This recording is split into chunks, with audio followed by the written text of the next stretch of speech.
রামপাল কয়লাভিত্তিক বিদ্যুৎ প্রকল্প বাতিলের দাবিতে ভারতীয় হাইকমিশন অভিমুখে চিঠি দিতে গিয়ে তেল গ্যাস খনিজ সম্পদ ও বিদ্যুৎ বন্দর রক্ষা জাতীয় কমিটির নেতাকর্মীদের সাথে পুলিশের সংঘর্ষ হয়েছে। এ সময় জলকামান ও টিয়ার শেলে আহত হয়েছে অন্তত ৩০ জন।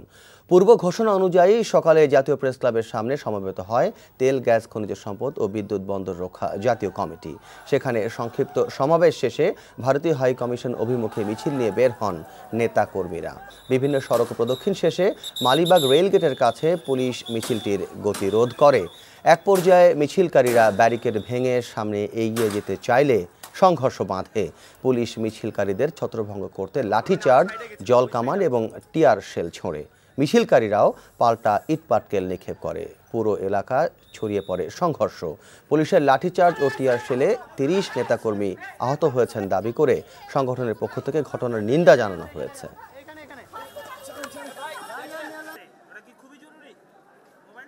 মৌচাকে আসার পরে তারা এই কথা রাখেনি, তারা এখান থেকে এসে ধাক্কায় চলে গেছে। আমাদের পুলিশ আহত আছে, পুলিশের উপর দিয়েই তারা চলে গেছে।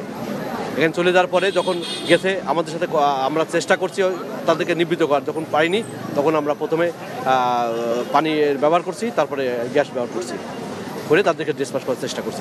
না, আমরা তো শান্তিপূর্ণ মিছিল করছি, আমরা চিঠি হস্তান্তর করতে যাচ্ছি এবং আমাদের কথা ছিল যে আমরা চিঠি হস্তান্তর করব। আমাদের একটা টিমও তৈরি হয়েছে, সে অনুযায়ী আমরা কথা বলেছি।